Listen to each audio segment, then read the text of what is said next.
The following is a presentation of the Radio Misfits Podcast Network. From the birthplace of modern winemaking, Sonoma, California, welcome to The Winemakers. Local experts Sam Couturi, Bart Hansen, and Brian Casey, along with host John Myers, invite you to listen in as they discuss all facets of winemaking. So sit back, pour yourself a glass, and let's hear what the guys have to say this week. Ooh, a shiner pour this morning, man. That's the very best kind. Okay, repeat myself. Hey, everybody, welcome to The Winemakers. I'm John that's where we are. with a whole new crew today. This is great. Sam Couturi, Jasmine, Egan, photographer extraordinaire, an all-around cool guy, total hipster, James Joyner, and Coral. I did listen to Wilco on the way here. Did you? Excellent. Well, hey, whatever. And Coral Wang. Hi. Welcome. Thank you. Vigneron of Maison, Plaisances. Did I get it all right this morning? Close. Close? Maison de Plaisances. Oh, there you go. It almost Plaisances. rhymes. Flows, yeah. It's got flow. It doesn't rhyme, but it flows. Well, it rolls off the tongue. Totally cool. House Welcome. of Pleasures. Well, you're here in Sonoma, so I can't say welcome to Sonoma, but it's a beautiful day to be here. Welcome to the We're all 16600 House of Sonoma. Pleasures. Maison de Plaisances de 16600. Second home for so many, and today it's Shumai's turn. Right. We invited Coral here so that we could hang out with Shumai for an hour and a half. Oh, I actually told her she could go. Right.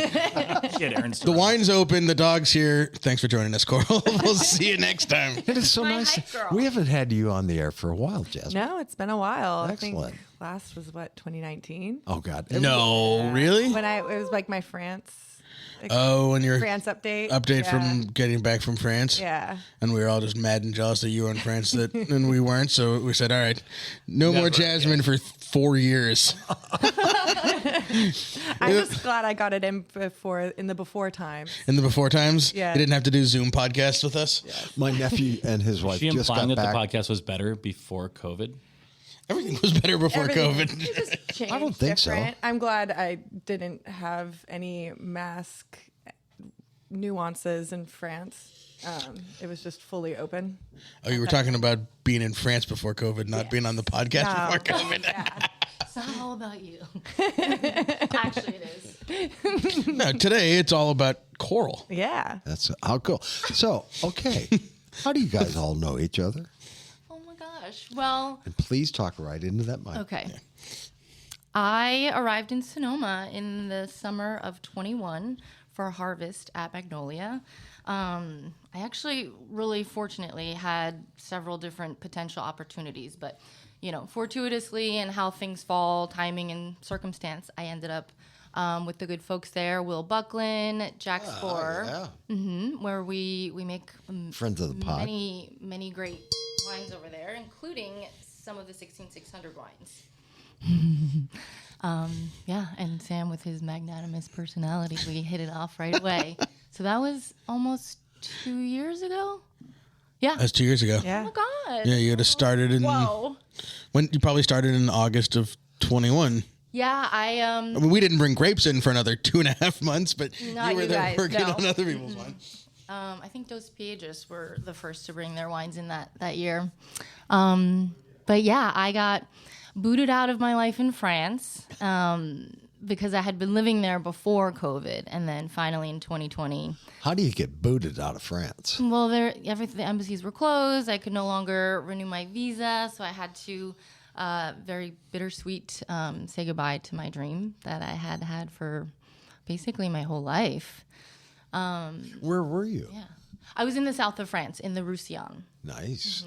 I hopped around all over until I really, worked hard. When you work hard and you're really nice, I somehow, fortunately, landed a job as an apprentice, first in the summer of 2018 with Domaine Mamaruta.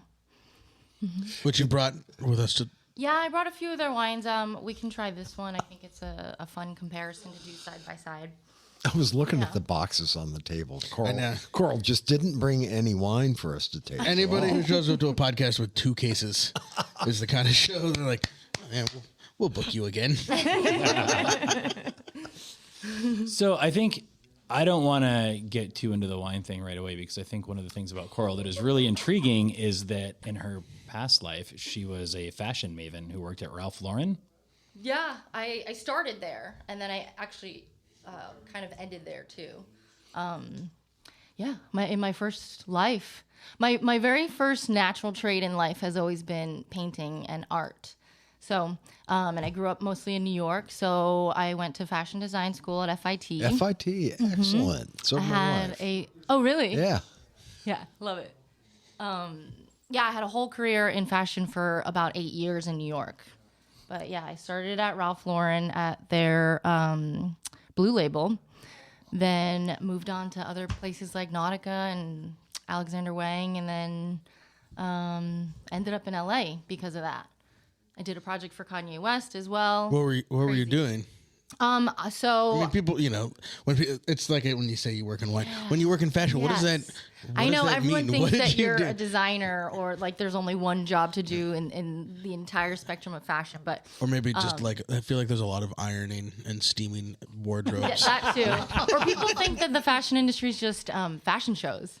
But we're manufacturing, we're producing, and sometimes I find similarities with this. My curiosity and always with how things are made. So I started out doing fabric and leather R&D for all these different designers. And once you start doing one role in fashion, I guess like with many other industries, it falls that way. You keep getting better and better calls for that role. So I continued to develop fabrics, leathers for some of the greatest designers in the country.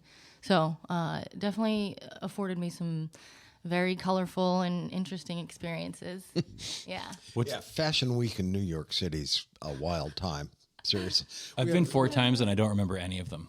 Oh, yeah. We had a friend who worked for Barry Bricken, if you even know that name out of the past. Sounds like a garmento, Yeah, what they would call. and Joan always wears the Ralph Lauren pajamas, so I'm familiar with the brand. What happened to Nautica, by the way? This is a guy from New England. Nautica was like a thing for a long time, and I think it just went away. Oh, yeah. You think they'd come back now Probably- that baggy probably carpenter jeans are a thing again? Get it at got bought by Walmart or something. That's true. Oh, good Lord. Yeah, it's probably still under the, one of those big corporate umbrellas that own lots of brands. I think it's under the same as Vans and Under Armour. Luxottica. I mean, now that you Yeah. there's Or like Luxottica right? Isn't that who owns Vans?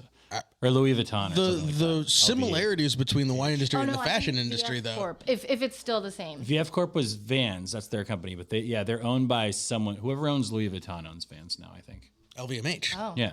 who also owns a shit ton of the wine world. Yeah. I mean, that's the crossover. I mean, I never really thought about that. I Yeah. don't sit around thinking about the fashion industry enough, clearly, obviously.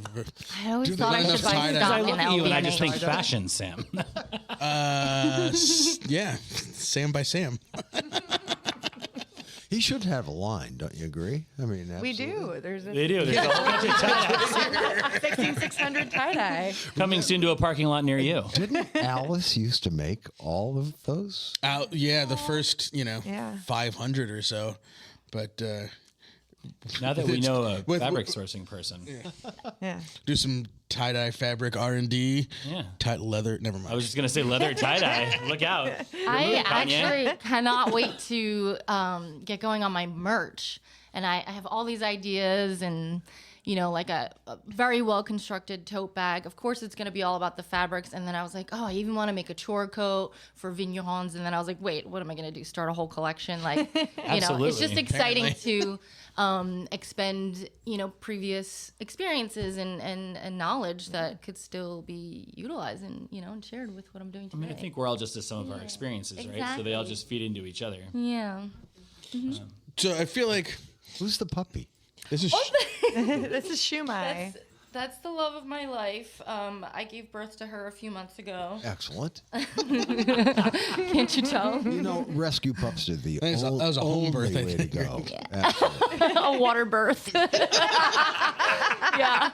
And she came out like my little shrimp shumai. So, yeah, she's been my sidekick and the best decision I've ever made in my entire life.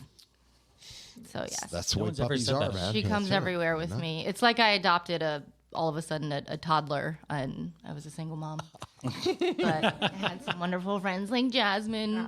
Yeah, we've had some Fellow fun moms. puppy play dates. 2 crazy puppies running around in a vineyard. Well, they're a good size match. 2 puppy moms enjoy a I think glass I've of... actually. What's in our glass, by the way? Oh, It's from the Shiner. It's the Shiner Report. What are we drinking?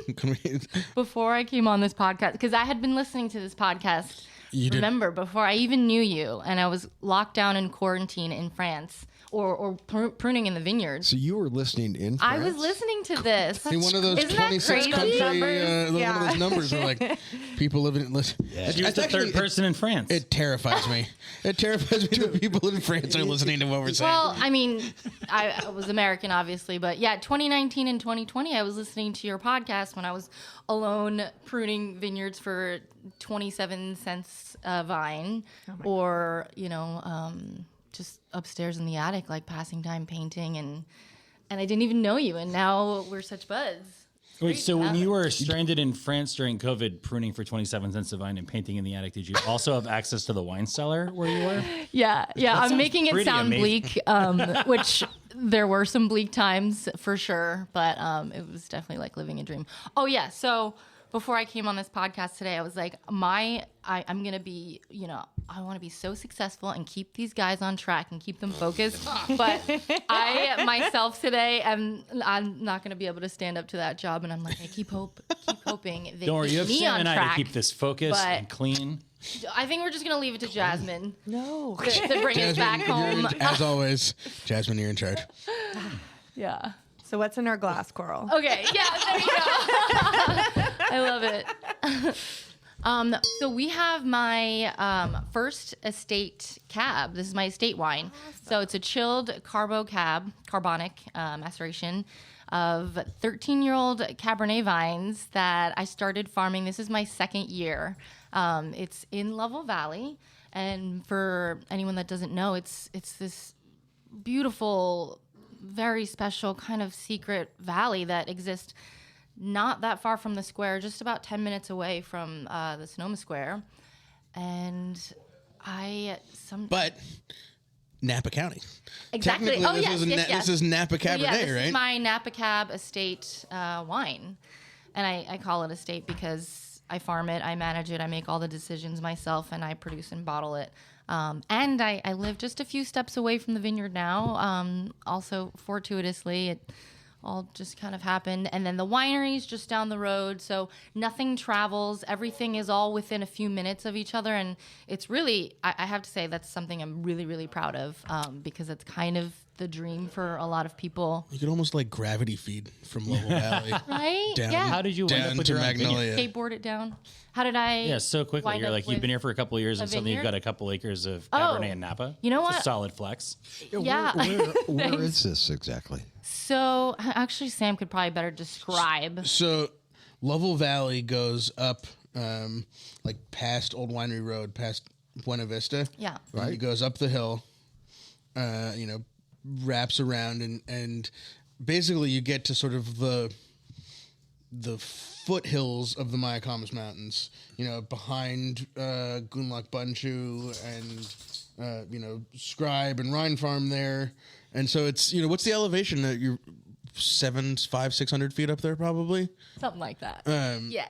So it's just this little sort of like pocket valley that sits up there, but at some point across the top of Lovell Valley, it shifts into draining into the Napa River, and therefore it becomes Napa County. Okay. So it's hilarious in the much maligned road department of Sonoma County. You can drive up there and you're on Lovell Valley Loop, and bumpy potholed road, and then there's a stripe on the ground, and then all of a sudden it goes smooth roads Oh, they of fixed Napa it all. County.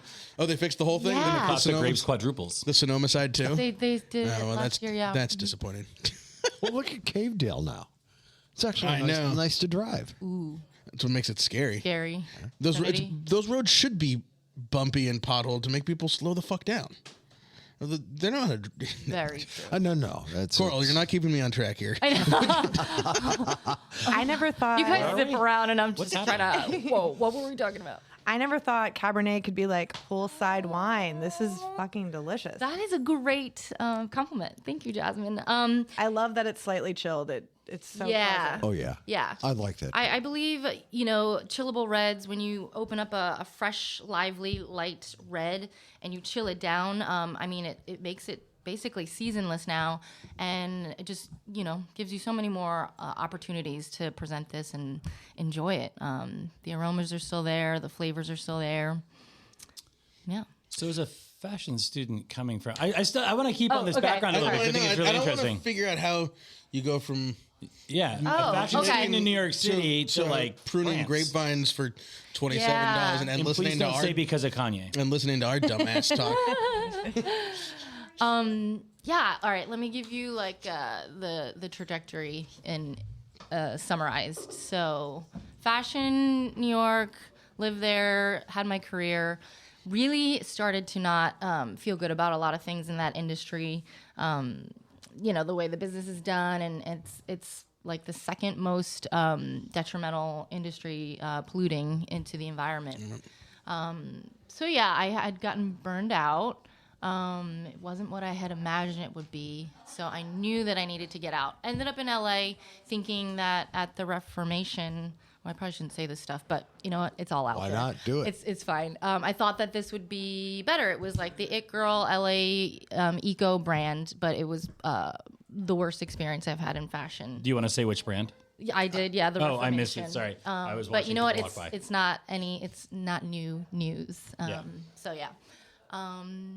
And then a lot of life things happened. 2014, my father suddenly passed away. I decided I needed to not be in fashion anymore. And then, kind of long story short, I left LA, drove up to the Bay where my sister was living, and I jumped into restaurants. And I started working for Annie and Craig Stoll at the Delfina Restaurant Group.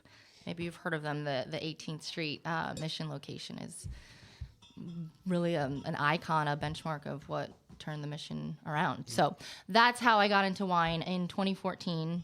After like a month of being there, they asked me to start managing the restaurant and take over the wine department, and that was not in my plans at all. I just kind of wanted to like settle in and try to, let the dust settle. First month working in the restaurant industry. But life doesn't happen that way. It's like, no, Coral, you can't just coast through. You got to keep going. They I gained so much inspiration and so much knowledge from the chefs, from the wine team, from Annie and Craig, and with falling in love with hospitality. And that was probably the first experience that I really got connected to how our food is grown and where our food comes from, because we work so closely with so many farmers and, a lot that we all use here, at Valley. And I really kind of took it and ran, and I was super proud at the end. They were kind of like, boasting about my, training and education. And, I learned a lot from them and just got really creative and passionate. And I love talking about food and wine. So, it started with them in 2014. Then same thing kind of happens again in restaurants. Like, I got burned out. I, put everything into it, and finally decided in 2018 that I wanted to, was going to leave everything behind and dig my hands into the soil, make it to France. And I really wanted to stand in the famous vineyards that I had just been talking about and learning about, in Pouligny, Montrachet, and I wanted to experience it for myself. So that's when I left and started hopping around France and Italy. And it's a great place to hop around, isn't it? My goal was to go there kind of like an eat, pray, love thing, I guess, and make wine and make love. And I thought that I was going to make it happen. And it was an arduous road to that. But did you eventually succeed in all those things? You know what? I have to say that I did. I made wine and I made love. And there we go. A lot of times I felt like I was living in a painting or a dream. Mm-hmm. Yeah. And do you still paint? I mean... So, and this is a question that brings us around to the fact that your wine, famously, at least in Sonoma, every one is hand painted, every label. Yes. Have you ever met someone so sadistic? But I guess a lot of us winemakers kind of every have single that. person in the wine industry. Yes. Yeah, I think so. The painting of the own label is like a extra circle of sadism, like somewhere deeper down. Watching you do that over the last basically year, 2 years. It's 2 years and I'm still doing it. I mean, I remember the first one and I was like, wow, with me? that was dope. How's she going to get that printed? But you look so happy doing it. And we have a video that I put together. I shot you doing the last 12 bottles a couple weeks ago, and we have a video that we can post. You look really ecstatic as you do it. Gosh. It might have to do with all the puppies playing in the background, but it's pretty amazing. Yeah, you made it all so fun, and I was so happy to have you at the ranch. It's a good ranch. Yeah, I never intended on this being the process, and I didn't even know that this was going to be the label. I was walking around New York in the fall of 21, right after harvest, with shiners, and I was so excited to bring it to these restaurants back home in New Jersey and New York. And then I finally got tired of bringing shiners around. I was like, this really isn't like the best way to present myself. So I was going to meet Tanya Calabrese at Nettie's House of Spaghetti in New Jersey, who is so dear to me. I'm going to dig that one anyway, just because it's fun to say Nettie's House of Spaghetti. House Yeah, I'm like, I don't know who that is, but I want to go there. Again, yeah. Yes, you do. I can't even eat spaghetti. I'm going there. Big plate of pasta. Yeah. And she's just a special part of my wine journey. We went through, so much loving and enjoying and learning about wines. But she's also super stylish, and I admire her so much. And I was like, I can't go to Tanya with a shiner. So I have like really fancy sprays and cool colors. So I just whipped that up. I couldn't even, tell you a better story, but like I really just... Oh, well, Wasn't the thing there like is, a sneaker connection or something? I've actually been doing this motif for, I don't know, maybe 5 or 6 years. I could show you, I found a painting from like 2014 or before that is the same, colors and textures. And then the sneakers, I customize these Nike Dunks, or no, they're Air Force Ones. I don't even know. But I customize these white Air Force Ones for my brother. And in hindsight, I looked, it was like a year apart, and I was like, holy shit, it's the same colors, the same, my drippy stees. And I was like, oh yeah, I mean, you just like what you like, and you kind of, your style is your style. So I feel, it's consistent, and yeah. But now I'm like, shoot, I like, I came out with such a banger. How am I going to follow this up? And the amount of pressure and thinking and too many decisions, man. You're not going to just keep doing hand-painted Definitely not, but this is going to be putting my back call out there. If anyone, any winemakers or anyone out there in this industry that has a screen printer, because I've heard that I could get these bottles screen printed, in this method. And there's a guy in San Francisco who does skateboards, but it's the same concept. It's like the bent concave. So they use a rubber frame. His name's Hal from Hal. I'll connect you. Right. Like a roller or a stamp. So it's you do the screen and you put it, the frame instead of being wood is rubber, so it bends. Oh. You do screen that way. It's how they do skateboards. It's how they do. He's done clean canteens. I'll connect you. Again, his name's Hal from Hal, and he's James Joyner, networking live on air. That's what I do. Always. I was just going to put out a shout to Tim Gatto, who got a shout out in the last episode too. Yes, he did. And if there's anybody Design who extraordinaire. can take this and figure out a way to put it on wine bottles more efficiently, not more effectively. You couldn't possibly do it better than you did by hand, but print them somehow. Save you some. I would also like to mention, because I think it's a big misconception. A lot of people look at this quickly and think that it's a haphazard design, but it's really a very specific composition. I've got it down now where I know exactly where it's going to drip. Like, this is all very, very intentional. It's not just like line them up and walk down the line and spray them. Also, this design has come really far, because the first ones, my earlier works, if you look through the retrospective, the early bottles, I see them and I'm like really cringing. Like some bars have them up on their shelves and I'm like, please take that down. Like, that is not good work. But it's really sweet. There's being sentimental about it. But this is now where I love it. And yeah, if I could get a screen printer or figure out how to produce these on bottles without me doing it by hand. I think you've also plugged into the Ultimate Wine Club benefit. Like if you sign up for the right, wine club, right. you get a hand numbered hand original. painted. I was gonna say it needs like Yeah. a Andy Warhol factory kind of vibe to it, where it's There you all go. it's hand done, but Because I on don't the line or want to something. actually stop. Like I would love to hand paint magnums and give those as for charity auctions. Like I think or dinners and Someday we will all sell them on eBay and put our kids through college. Right. Most This of is them. my original first edition. I do think that Coral this first Wang. GSM is going Maison to de well, Plaisances. actually. Well, so are we ready to? Oh, so we could talk about what's Should we in the talk glass about? currently well, that I we still currently have myself can't stop drinking because the Cabernet. Yeah. Was in my glass still, but we should talk about your first wine, okay. which is from 2021. Yeah. From your first, but not your first time making wine. So what did you do in France? Oh, yeah. So I hopped around, got into some weird, I did this program called WWOOFing. Some weird shit. Yeah. We're going to be about the weird shit. Sorry. Yeah, you Back know up. how it we're goes. here for I the mean, weird there's shit. so many stories I could tell. By all means. But actually 2018 was the first time that, my wine knowledge and career before that was traditional and classical wines through restaurants that I was working with and the lists I was working with. So I joined a group called WWOOFing, which I'm sure a lot of people have heard of, Worldwide Organic Opportunities on Farms. So you can Woofers, you were a woofer. I was a woofer. I still woof. Shumai's more of a growler. Oh, I've got 2 corgis. They woof. Aw. Yeah, she's learning her woof now.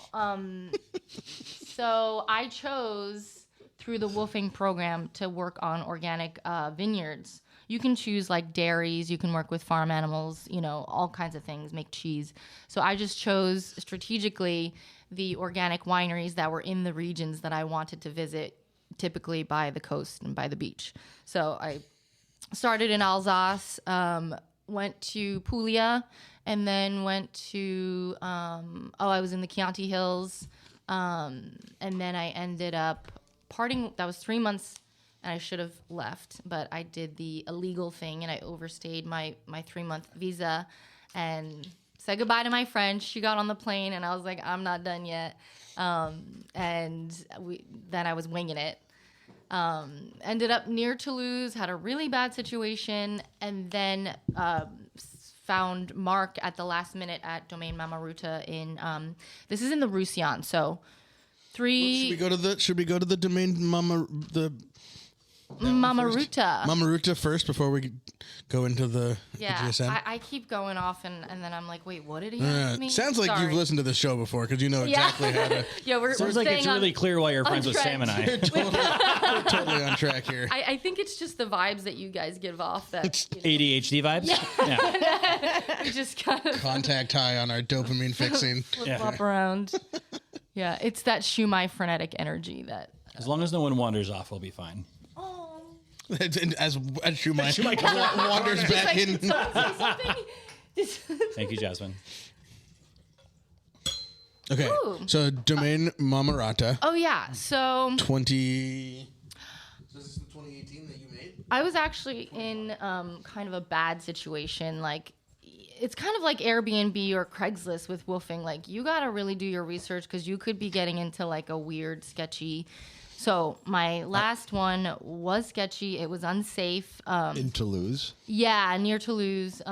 It was, Although that's a nice city, but it. Yeah, but you could. Isn't that a bit I've heard some shippy like export woofing horror stories? horror stories. Well, you know what this guy was doing? He was abusing the system. He was using students from America and woofers instead of really hiring employees. And then and it wasn't organic. It was terrible. So I was like, I need to get out of here.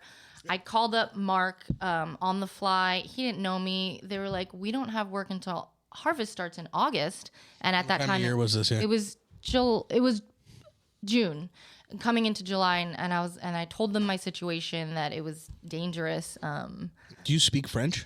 And now I do. You do. Yeah. Did you not? That you did not then. No. I didn't know any French. I thought I was going to live my life with an Italian lover, but I ended up in France. Do you speak Italian? So No. Okay, just checking. You know what? That could make it better. I know a guy who is dating a woman from Mexico who does not speak English, and he does not speak Spanish, and their relationship seems wonderful. Transactional, but wonderful. Oh, so I had told them about my situation, and they felt they were going to say no because it wasn't the right time, but then they had empathy for me because Steph, who also works there, had traveled a lot in Australia and understood being alone in another country and not feeling, safe and not having anyone. So they took me in, and we lived together, we ate together, and from there I became his apprentice in 2018. How did you get his number? Through WWOOFing, Okay. It's one of the profiles. I reached out to them, and it turned out to be the greatest fortune to come across Mark and Steph and the whole life there. And I ended up, after bopping around, I made this little village called La Palme where we lived, my home for 2.5 years after that. Yeah, I really just... Well, you could have been in I a live worse here spot. now. And you did everything with farming and production wise. It really, the winemaking that I knew, it was 90% farming, and the 10% of winemaking happened during harvest, which was super fast, 2 to 3 months. So I did everything throughout the whole season, and I just learned so much from them. It was really challenging, and I learned so much about myself, and I'm so grateful that I gave myself this experience. And if anyone ever has questions or wants to do the same, I'm sure lots of people dream about it. I would be so happy to tell you everything, that I learned through my visa research, and, just reach out. I would love to share all that because everyone should experience that. It's I think that Shumai may have made some aromatic contributions to this situation. I was like, this wine smells wild. strange. Cash doesn't do that. I told you she's got no manners, just like her mama. Curry definitely does do that. So yeah. And Cash does too. She ate a lot of farm eggs last night because. That checks out. Well, I had to reward her. it. We did a lot of That's vineyard it. work, and she was such a good girl. Wait, What's so this if I come other help you in the varietal? vineyard, I get farm eggs? There you go. Yeah, You have to eat them off the ground though, raw. You'll get You Chinese. egg-sucking you're, dog. You're all owed some Chinese food. That's my real love language. Like East Coast style Chinese food or traditional Chinese food? Traditional. Okay. Yeah. Or yeah. Either Oh, one. you mean like New York regional? Yeah. Okay, so you're in Wait. Sonoma. Where do you go for good food? Oh, own house, probably. yeah. Make it yourself. There's no. Yeah. That's I go to Petaluma. Lily Kai's is the closest I can. Oh, find. really? Yeah. Okay. It's quite I'll have to check good. it out. Yeah, as an Yeah. East Coast transplant, the Chinese food Yeah. situation on the West Coast so far has been dark. At least in Sonoma County. In Sonoma Well, County. Yeah, I have not explored cities. The paradox I've found. Well, first of all, Sonoma. Yeah, I love it so much, and I'm really grateful to be here. But this is the least diverse place I've ever lived in my whole life, ever. So this is a new thing for me, and I obviously grew up eating all kinds of Chinese, every kind of Asian, having an Asian supermarket, whether it was all of my mom's cooking or, just the plethora of cuisines in New York. And so, yeah, I, just like in France, because I miss Chinese food so much, in France, I wasn't living in Paris. I was living in a tiny village. So I had to learn how to start making the Chinese food that I missed so much. So that's actually when I started cooking all these Chinese dishes. Yeah. And then, now I'm a better I've heard that your dumplings are legendary. than my mom. And They're very good. Oh, you can make them, huh? She taught us all how to. Oh, yeah. Jasmine At the Hokey picked up Pokey watch party. Yes. No, you were super impressive. Like the fastest I've ever seen Aw, someone thanks. pick that up because it's not easy. I made mine look like little tortellinis. Everything I make Oh looks yeah, like they look scrambled like eggs, little, no matter what it little, is. little vaginas. Whoa. Every dumpling has its moment. Okay, stay focused. We were talking about. What's this other No, varietal? I want to go back to something. Oh yeah. Hopefully not the New- dumpling what vaginas. Okay. What were we? New York regional Chinese food. Oh, yeah. What does that mean in comparison? Again, my Chinese food knowledge is mostly Sonoma County or West Coast. But what are you talking about? New York regional Chinese food. You know, if I say that, it's I grew up eating. I call it, it's regional, like the Chinese food there and even the Italian food, but in different ways. So there's like East Coast, New York, New Jersey, Italian food that's regional to that.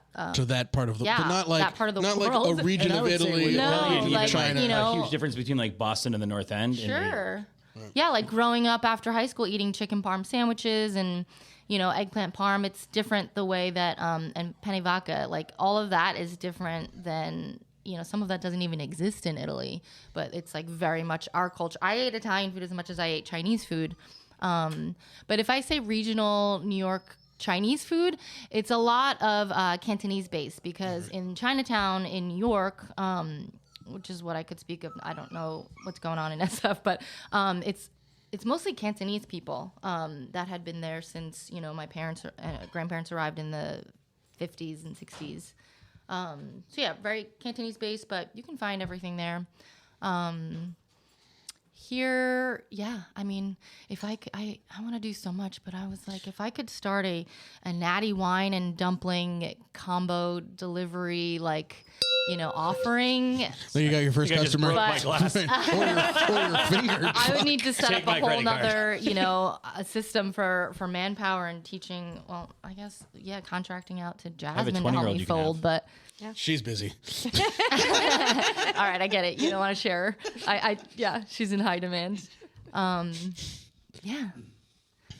Because when I think of San Francisco Chinese food is mostly like dominated by the dim sum world, which is very different than what you're talking. So good in SF. So, Right. oh yeah, the paradox of being in Sonoma, where it's not diverse, but everywhere surrounding us in the Bay Area is so diverse. With Filipinos roll so deep in Daly City, like all over. You've got Vietnamese, all the greatest Taiwanese food down on the South Bay, like Right. in San Jose and Santa Clara. It's wild. And then just here, I'm really lucky. Emma Lip, the chef owner at Valley, she's such a champion and just a patron of learning about Sonoma history and championing other people's voices because she's so dynamic. But she really cares alongside me to want to deep dive into the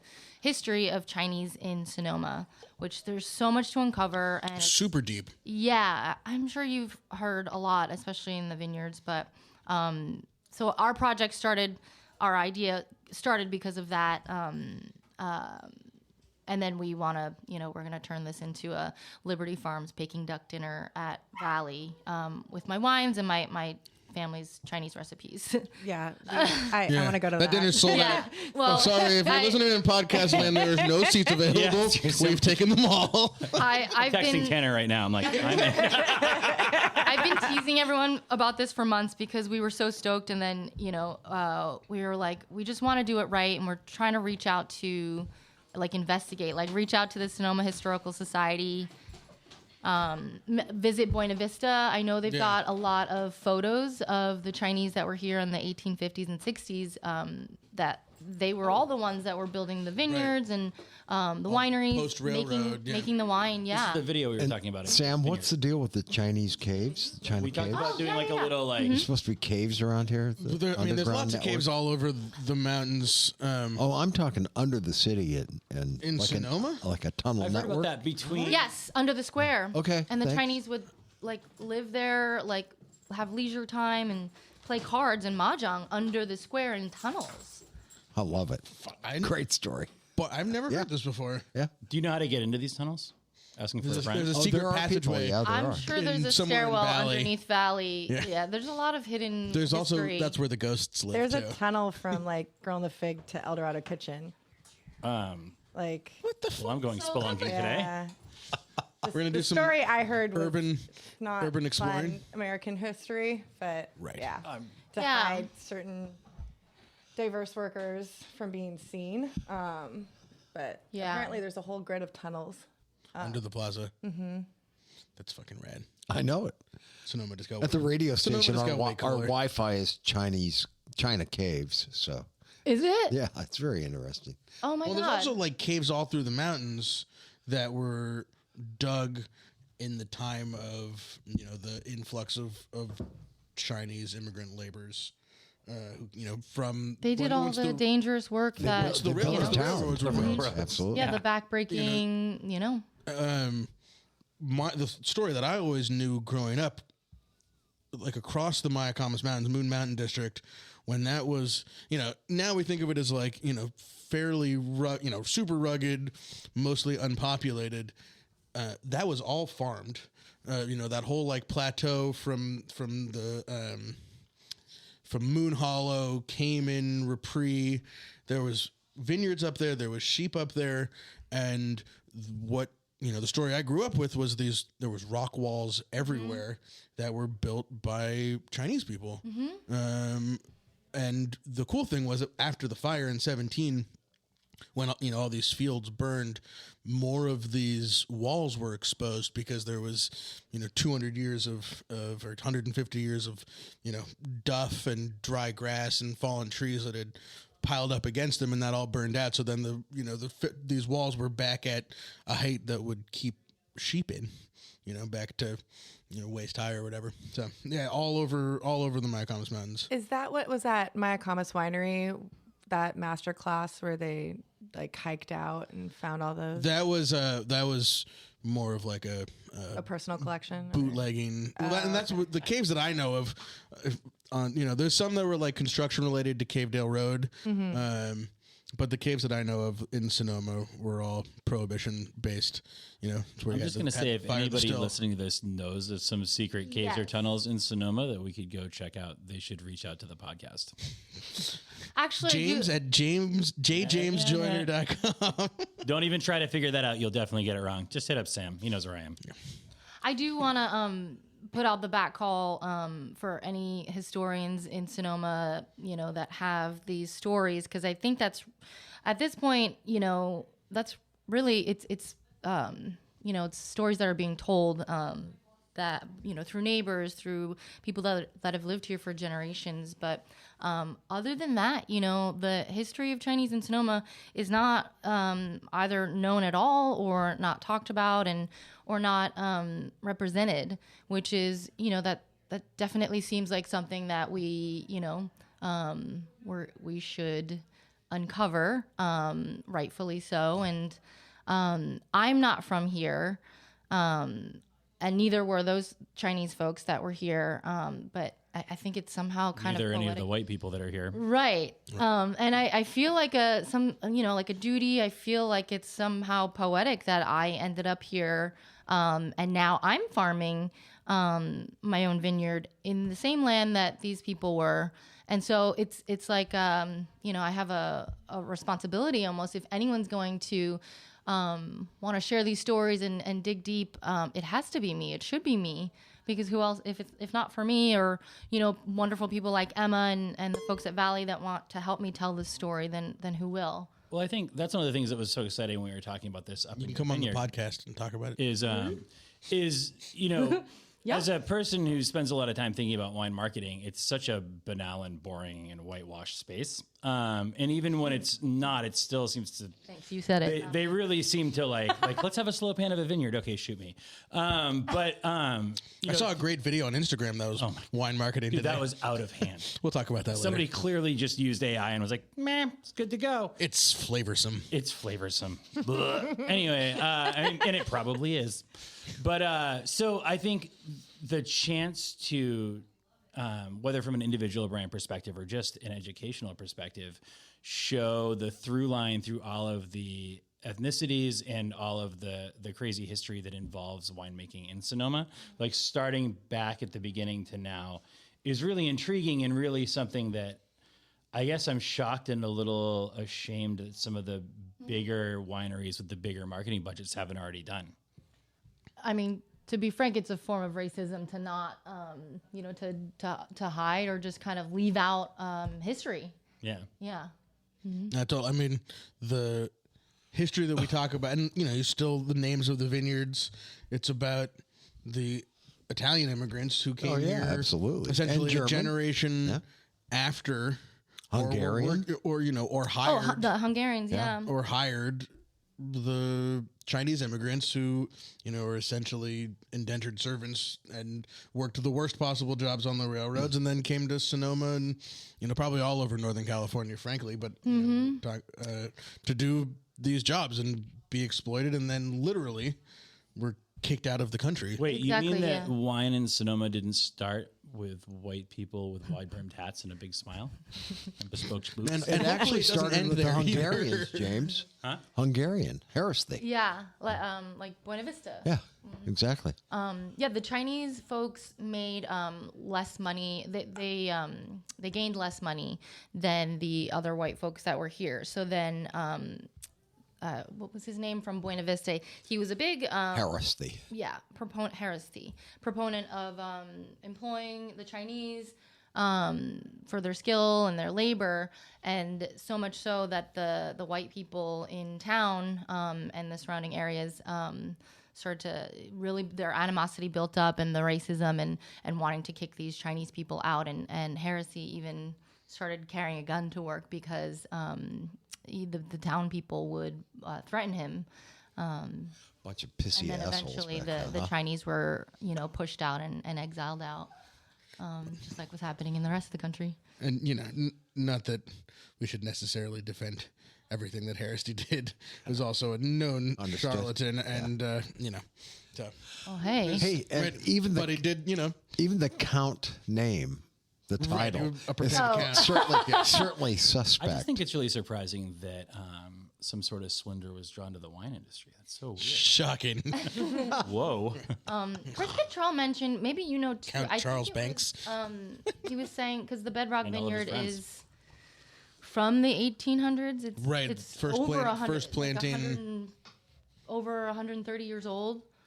Yeah, at least. Well, it's 1854 at Buena Vista, and I think it's just a year or so later at Gunluck Bunchu.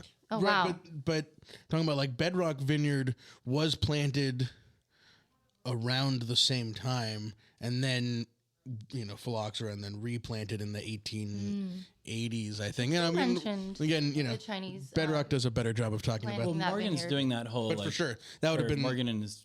that would have been that time. Well, I don't know if it's Morgan and Chris or Morgan and some other people are doing a thing like exploring all of the vintage grape varietals and like the heritage grape varietals. Do you know if they're also, as they do that, building out where they come from and like the history of their plantings? There's photos, there's stories out there. Like, please reach out. I wanna research this and tell the story the right way. I'm sure so many of you, we could piece this together. Well, it's super important, A, to tell the story, Yes. and B, so that we can have the dinner where we eat the Liberty Farm The- and It's drink also, I do think, yeah, Coral's it's wine. super intriguing, and it's something that, as a resident of Sonoma, who knows a lot of people in the wine industry, like it's a really amazing story to kind of shoulder the mantle of responsibility to tell. And it's also, a point of difference for what is, I think, the greatest wine growing region in America, and Sonoma. Mm-hmm. So, And I mean, let's be real. The wine industry in general doesn't do a very good job of talking about the people who work the hardest and deserve more credit than just about anybody else. wait, Brad Pitt doesn't work in a vineyard? So, I'm talking about migrant labor forces and Brad Pitt, who need more credit and more recognition in what they've done in the wine industry, for sure. I mean, Maybe and to not be so much fair, Brad like Pitt. any artisan industry, fashion included, like the focus is always on the smiling face on the label or in the ad, and there's very Not little the told about people what behind the happens and how it scenes. got there. And not only that, the situations that caused it to arise and the aftermath of what happens with that production. Exactly, which is a great foray into mentioning about North Bay Jobs with Justice, which I had been wanting to, get in touch with and figure out what I can do. And then, luckily I had the chance to meet with them. But what they do is represent, and they are the voice for so many immigrant workers that make the wine, that grow the wine and harvest and make, that are in the vineyards. Where the fruit comes from for all this wine that is being made here, and there's there's so many instances of, not the proper hazard pay through whether it's flooding, fires, smoke, excessive heats. Hopefully we'll be able to bring more attention there. And I've been talking with them a bit, and I would really, the whole point of wine, actually, I learned is mostly a vehicle. It's like the fun, happy medium to like bring people together, but using that as a platform to talk about what's really behind it all. The environmental, the social inequity and injustices that are behind it all. Which beautifully dovetails into the fact that makes it clear that wine is, more than a lot of consumer goods and art, because art stimulates conversation and it's a personal expression, but is also a vehicle for all of those things.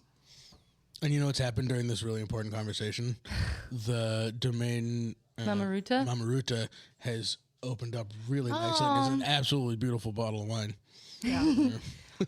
I'm curious about the other varietal in there. 'Cause it's mostly Mourvedre, but what's that other grape? I've never seen that before. Macabeu. It's just spelled different. But so in France they spell it and pronounce it Macabeu. Right. But it, I guess it's the same as Macabeo, which is what in Spain and everywhere else calls it. Macabeo. Yeah. But Macabeu. So this is I wanted to do a side by side for you guys with this and then my 21 GSM. Okay. Yeah, the first time I had it side by side was in the 22 harvest.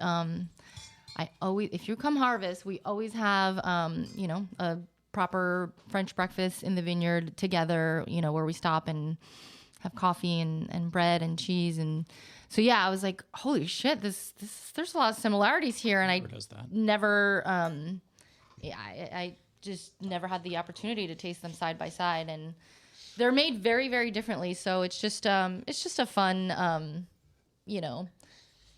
I guess lucky chance that or just kind of shows the style that I love. But so this bottle that I got is it's called the Ratatouille, is the name of the cuvee, and it's from 2020. It's 70% Mourvedre and 30% Macabeu. It's an assemblage, which means that the two wines, one being red and one being white, were fermented and élevaged separately and then finally blended together. But it's kind of special because this fruit... This Macabeo's white. Mm-hmm. So this is 25% white wine. 70-30. 70-30. Blended in... After. Mm-hmm. Yeah. Fascinating. So it makes me want to taste both of them separately. Yeah. I mean, to see kind of like how that... Hi, gorgeous. What they were like before they came together. Because it's so beautiful on, the final product. But I also am just such a... Wait, is mine? Oh, here. Mourvedre head that... Oh, but I know. Head? Oh, that's a Mourvedre head. Oh my God, that's a great... That's not a fucking t-shirt. Head. It's that about to... Where's the marketing department? We have a... 16,600. I'm writing that down. We have a sticky note on my desk when we first you in came up with advance. that. That's not the first time I've come up with that. We've said Mourvedre head before. Come at me, bro. Did we date it when that happened? We need to get this done before Hardy I does was the just podcast. talking about my love for the Ottolini and just more Mourvedre. I'm a Mourvedre head. I love that. I feel like it probably needs to be a Steely. The Mourvedre head. Yeah. All right. Let's make some hats. Oh, this bottle just is dying over there. extra special to me because although I wasn't there for harvest, this is the 2020 fruit this was the last vintage that I farmed. And so you pruned these vines. I pruned these vines. I gave them so much nourishment. I spoke to them and I sang to them. I played my dirty old New York rap in the vineyards and our podcast, John. These vines listen to... They listen to some ODB and... Local experts. I feel like you need to do a playlist for your wines. Sure, absolutely. I would love to. This wine's so fun. It's making me think of just summer, and maybe it's because we're in summer, but I'm getting so the much Ratatouille? No, yours. Oh, mine. Oh, my God. I mean, the Ratatouille is beautiful. Totally changed since the last time I've had it. Yeah. I keep ready to say it's got peaches. That's another good one. Ratatouille. That'll be $4,000. Okay. So the side-by-side we're doing is the Ratatouille, which is, like I said, Mourvedre Macabeu. And then we're drinking it next to my 21 GSM, So, the varieties of the Rousilllon, which is what I wanted to work with, were Grenache Blanc, Gris, Noir, Carignan, Mourvèdre, Syrah, and we used some Muscat Blanc. So when I arrived in 21, I actually didn't ever want to have a wine label. It wasn't something, I thought that I was going to show up here and find another Domaine Mamaruta, but in Sonoma or, here. And lo and behold, this was not at all like the French experience that I had. And I was pretty much culture and shell shocked. And I was like, oh, I thought it was going to be just like France when I got here. And it wasn't at all for so many reasons. But yeah, mostly I felt like an Tacos were outsider. better, though. Mostly it wasn't the same, it was so American. It wasn't the same culture and lifestyle that I had been living and learning.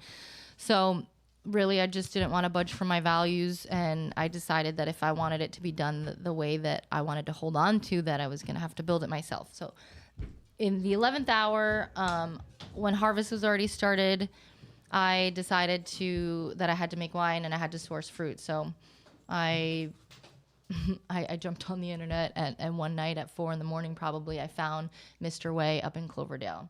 And he had Bordeaux and Rhone varietals. And I chose what I was used to working with. So the Grenache, Syrah, Mourvèdre, and a little bit of Zinfandel just to fill it all out. Yeah. But I think that's going to be the secret to your success. And if you look at any artistic endeavor, anyone who plots out I'm going to be a painter and then does all the steps and slowly. But I think if you're just inspired and you're fuck it, I'm doing it, and sweat equity, and it's I'm called to do it, and here we go. And you just throw yourself in, there's almost no way that it can't be pretty rad.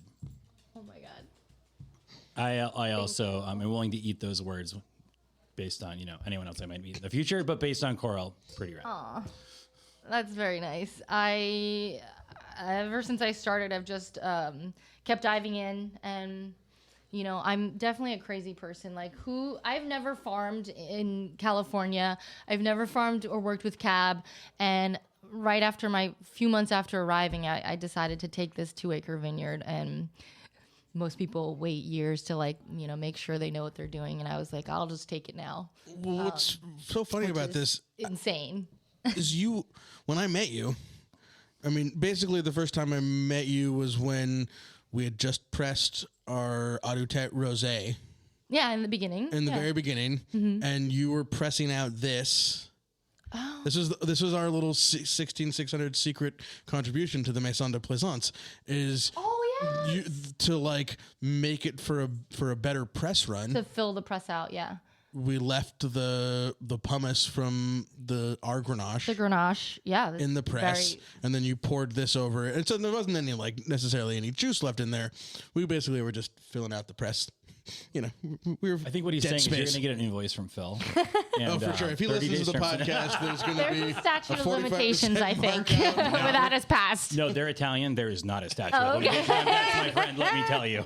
Well, I did feel like it was a special part of the wine. Yeah. But point being, not to big up us, obviously that's where I was going with that.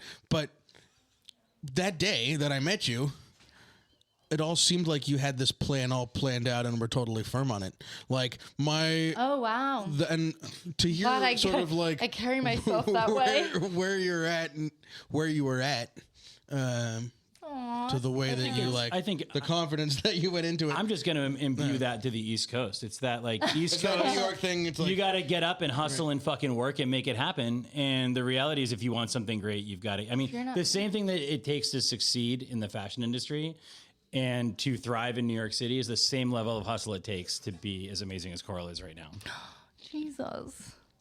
Yeah, I mean, if you're not going to stand up for yourself, if you're not going to go get it yourself, or something I've always, if not now, then when, go for it. I mean, probably shouldn't work this way, and it doesn't always work out, but I jump into a lot of things kind of blindly, but that's just that's just the way that my DNA is wired, and some people have other methods. I think it's working out for you. You've got amazing wine and an amazing dog. You work at an amazing restaurant, which is also our de facto clubhouse. Right. And you live in a The reason we have to keep paradise. working is so we can keep paying our Valley bills. tabs.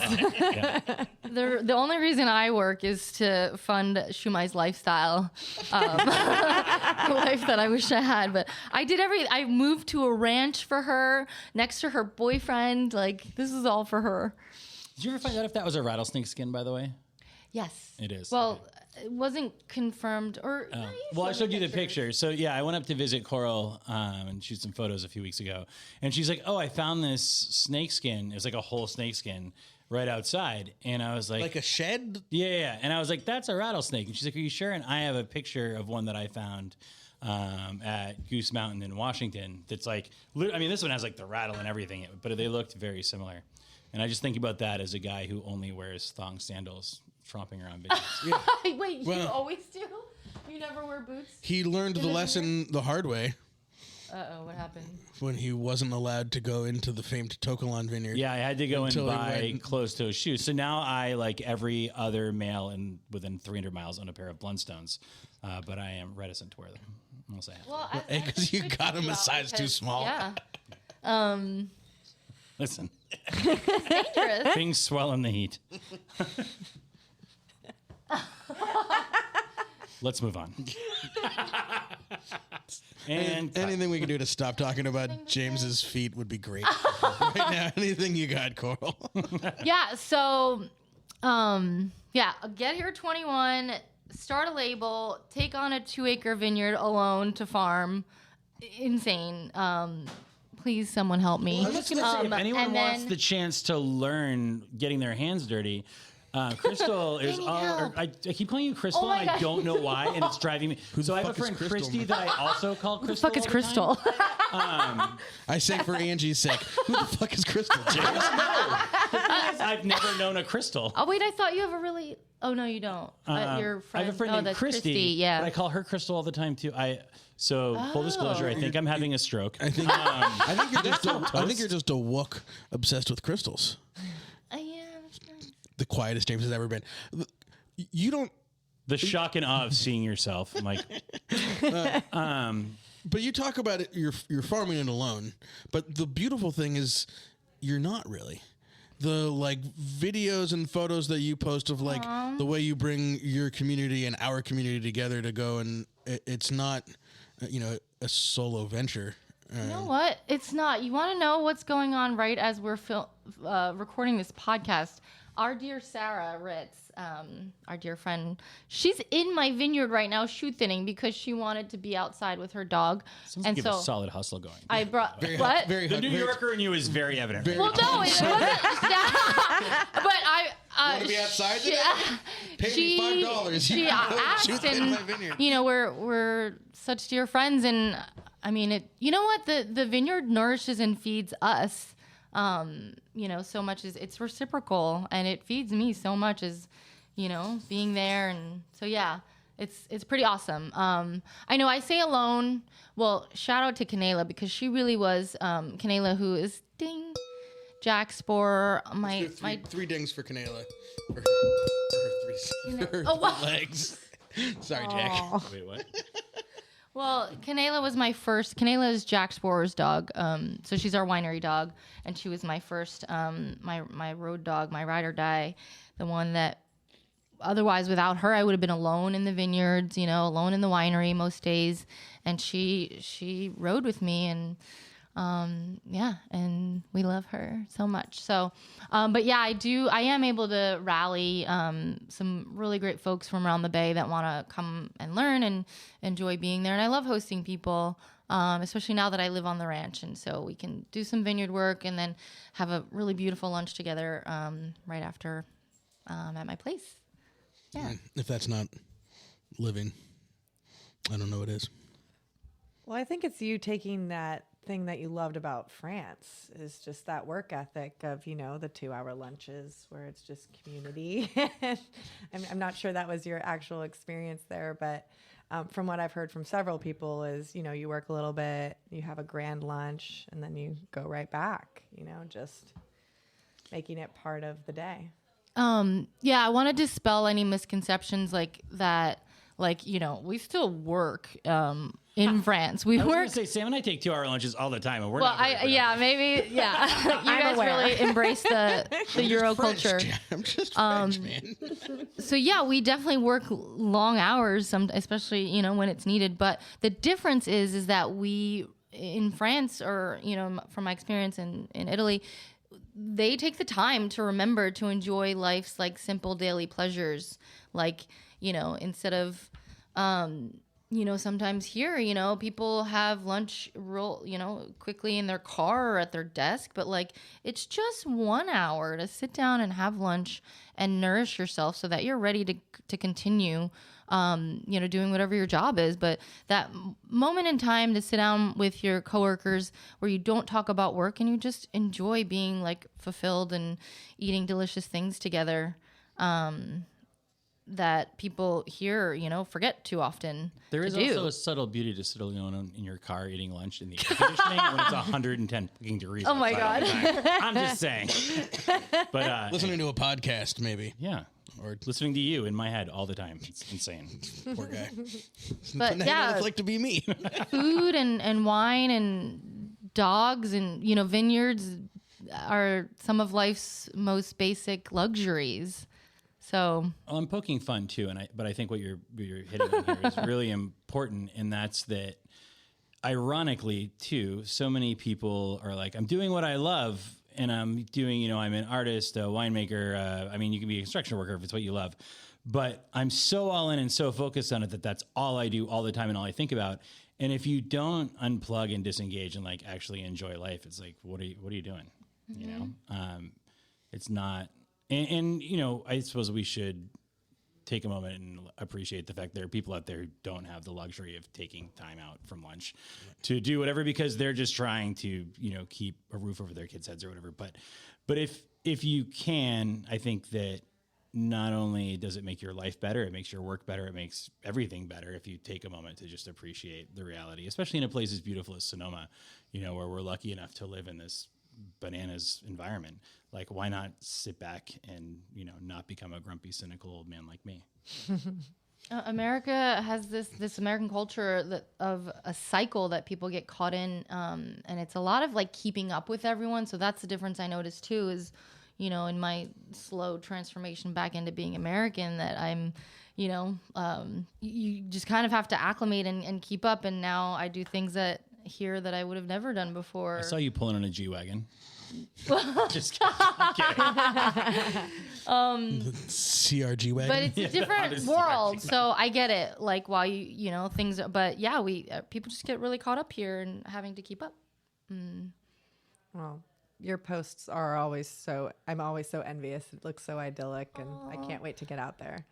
Yeah, I all of this was strategic, and then I forgot like that what I was working towards, and then now moving to that ranch, I like finally stopped after all this spinning and toiling, and I was like, holy shit, wait, this is what I've been working towards for the last 2 years, and I didn't even remember. Like it had gotten so deep and dark at sometimes, and I was like, oh yeah, I was working towards this to have the vineyard and live right here, and it all like just it's what I was like aiming for, and I forgot through all of that hard work, and now I'm really fortunate. My days off, just because it's right there, it consists of picking flowers, because Carlos and Rachel have a flower farm on our property. I've got puppies around me, I'm drinking wine, I'm painting, and we're running through vineyards. Like that's just my day off now.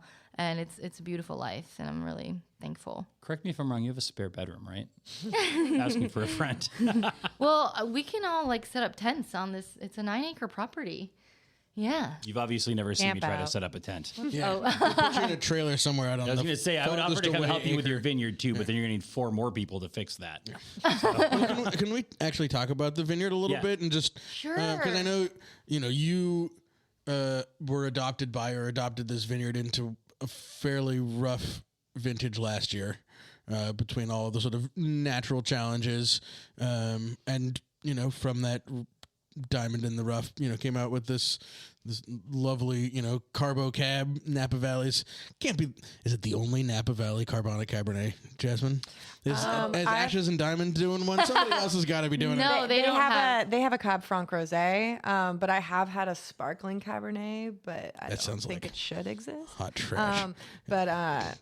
No, this is lovely though. Wait, a sparkling Cab that's a traditional wine, or? I think it was supposed to be like a rosé, sparkling rosé. I think I had it at Bounty Hunter just because I was curious and curiosity killed the Jasmine. Gallagher makes one. That makes sense. Yeah, but this is really pretty. I was at a party at my friend Micah's house, and she's a Pinot lover, and she's been dealt Cabernet, and I tasted her Cab and was like, I love that you made a Pinot-esque Cabernet, and she's like, that's what I was going for. Oh, beautiful. And I love that you made this like really fun, bright. Like, this is so fun. This just makes me want like summer barbecue and like watermelon and like ribs and like, barbecue chicken, totally. like a little bit charred, but still goes with I don't know, like we're getting lunch. Cucumber salad with Szechuan chili oil.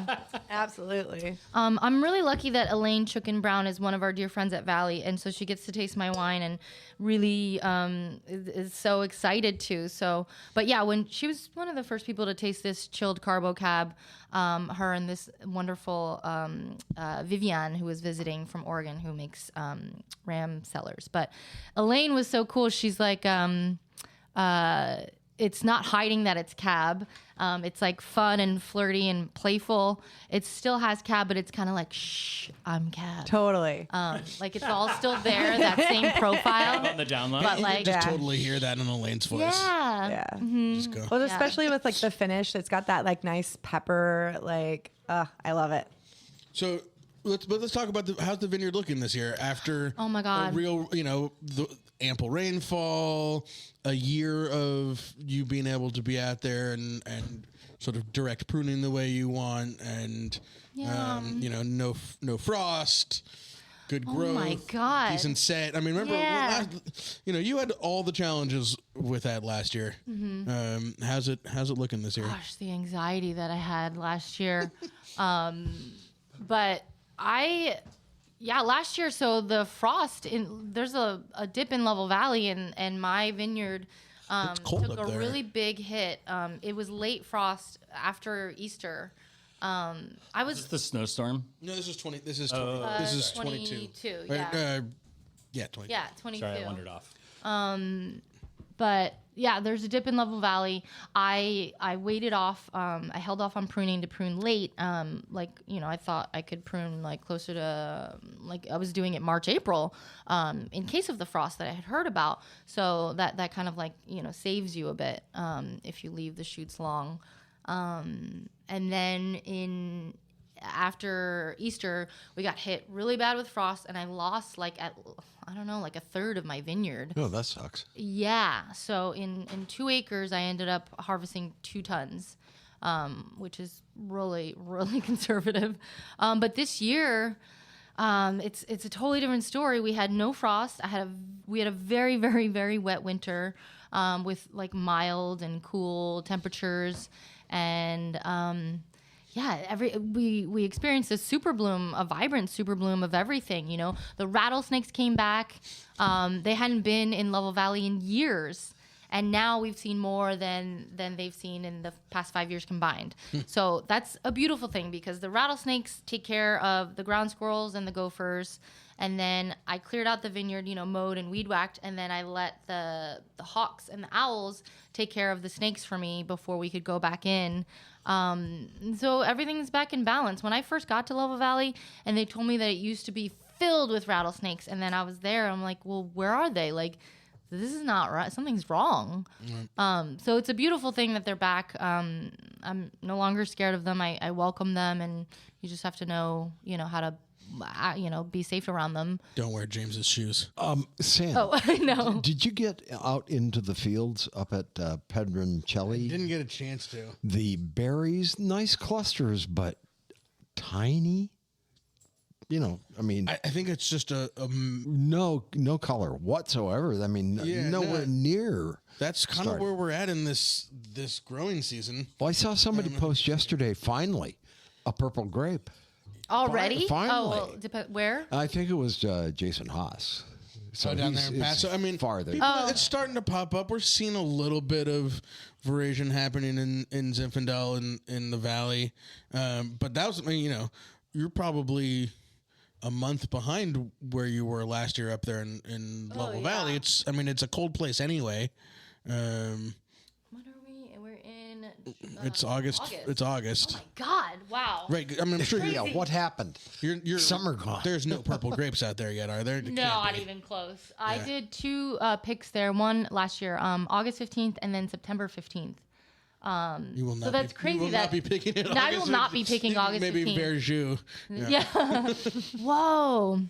Yeah. I mean, I'm just learning. Like I'm letting this vineyard teach me and show me what it wants to show me throughout every season, throughout every week to week, and it's just been me trying to absorb.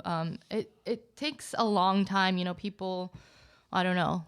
People think that you can just automatically start implementing all these practices, whether it's biodynamic or, till every other row. But it takes time. You can't shock a vineyard. So it was only last night on a full supermoon that I got to do my first biodynamic preparation in the vineyard, and I was so happy. Like which one? The timing. I did horsetail to help me out. That's right. You were looking for You're supposed to call me when you're doing things like this because I have a camera. Oh my God. Shumai stuck with me like the champion she is. And that's why she got the farm eggs. But yeah, I did it. We noticed. Yeah. as did we. It got an eggy in here. Sorry. Just sulfur. I started, when it was cooler, because really that's the best time. And oh my God, you start at like, I don't know, it was like 7 o'clock, and then before I knew it, it was like pitch black, and we were under the moon, and she stayed by me, and yeah, it was really special. And it was a stunning moon. Yeah, it was a good moon last night. Incredible. Like I couldn't have timed it any better to have the infusion ready, and just felt really, really spiritual and really sacred. Bury anything in your vineyard? No, eventually I would love to, but like I said, implementing these practices takes time, so I didn't want to do anything like wild to the vineyard yet. I wanted to watch and observe. And before me, it was Caleb Leisure who was farming, so he did a beautiful job for a few Couturier years. connection there. Oh yeah, he's from the school of Tony Couturier. School of Tony Couturier. It actually was a whole other story. But my uncle had a school before the winery. He's had a master's in education from USF, or a degree in education, and had like a special ed school in Marin in the 70s and early 80s. So the school of Tony Couturier, say what you will, he is an educator, Very first. So. You got me into wine. So he does good and bad. Yeah. Excellent. Oh my gosh. So what's your winemaking process? I know at Magnolia there's a lot of 0-0 going on. Are you part of that? Or is there a certain style that you like to implement that you picked up in France? Or are you just trying something new because we're not in France? Well, having my winery is the first time that I'm driving the ship or behind the wheel on my own. My winemaking experience was working as the apprentice at Mamaruta for a few years. So with everything, I'm honestly kind of just winging it, but I do have I feel like a very innate connection to, food and flavor profiles, and developing the way that I smell and taste wines for so many years. So I just wanted to make wines that I wanted to enjoy and that I would drink, and wines that would go alongside all the delicious food that I love so much. So I am not dogmatic in any way. It doesn't have to be 0-0. It just happened to have been 0-0 for these last 2 wines. If I was smarter, or if I could go back, I would have added a little bit of sulfur to my 21 cuvee because the pH was super high. And, all of this is honestly a learning experience for me. I should have, but it's honestly like still really fresh. It just can, do the whole roller coaster thing where sometimes it's not stable. But I'm still really happy with it. I just think, my 21's not a BTG by the glass wine that can be open for days. But I do think that this chilled Carbo Cab would be a great BTG by the glass wine. Hint, hint, all you wine directors out there listening. Here's a question. I like the term Carbo Cab, though. It's great. It's got flow. Yeah. It's got like some street cred, I think. There was a story yesterday about an Australian wine that was 0.0, but they were using a black tea extract in place of sulfur. Do you guys know anything about this? And the black tea was made from a tea field where they sprayed sulfur. Probably. Yeah, I don't know. But I thought it was really interesting, and then I didn't read the article. I figured I'd just ask you about it, Sam. I got nothing. Thanks, right. James. I'll see myself out. Are you toking or smoking? Oh. Because if it's the former, pass that over. I was going to say. No, well, admittedly, I am now addicted to Elf bars, which is so not cool. Well, that's very French of you, But no, the French me used to roll my cigarettes, which was little nice salady, little loose tobacco cigarettes that were organic. But yeah, this is a little less offensive. So I have a question about the Juul and vape thing. Can we all just kind of agree that smoking is worse for you, but way sexier than vaping? The jury's out on all that, but I'm sure that smoking pot is much better. The sexiest thing you can possibly do as a human. Certainly better than the chemicals they put in manufactured cigarettes. Or manufactured cannabis, but Well, homegrown only. It's only homegrown. Yeah. That's it. So Okay. Anyway, I'll be quiet.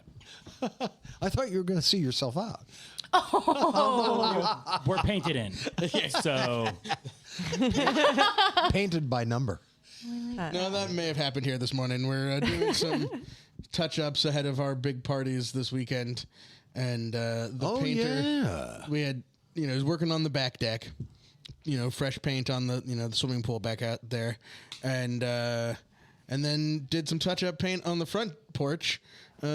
After our guests had arrived and settled into their tastings. So we live here now. So we're all hanging out now till the paint dries. So Actually painted into a corner. Yes. Yeah. We're actually Literally watching painted into paint a dry. Hold on. Luckily, there's lots of wine. Yeah. Who is it Jasmine? But you guys are the mother of all events. Like you guys are always throwing events. Like for whether it's for This is for charities and Stanley raising. Mouse. Yes, but you guys you have events constantly, which is so lovely. Like you're really like the epicenter of the community in some ways. But yeah, bringing people We like together. the party. Who's Idle coordinating all of this? All of you? It's a collab. It's a It's a team collab effort. for sure. No, It's but- not one person by any means. James helps a lot. Sam helps a lot.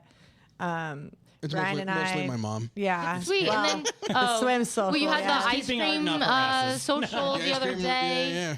Yeah. I mean, I think the to do kind of the way that you're farming that vineyard, this is all better when the community is involved and together and having a good time. I mean, we succeed by people coming here and buying wine and joining the club, and we shipping it all over the country. But That you are. we succeed as people in this town when we have a good time together and for good reasons. You definitely bring people together.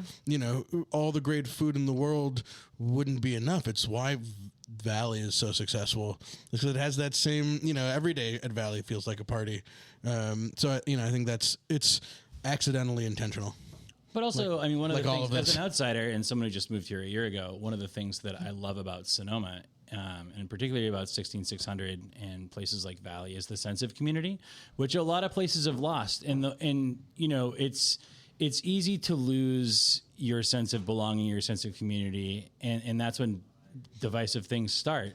And it's pretty rad that you guys do so much, but also I think there's an inherent responsibility that if you want to be part of a community, to keep doing things that bolster community and bring people and like-minded people together. Because at the end of the day, as we come into another fucking election hellscape, the only thing that's going to keep us sane is being around other people and not letting ourselves just go become Ted Kaczynski-esque or incels somewhere in a corner.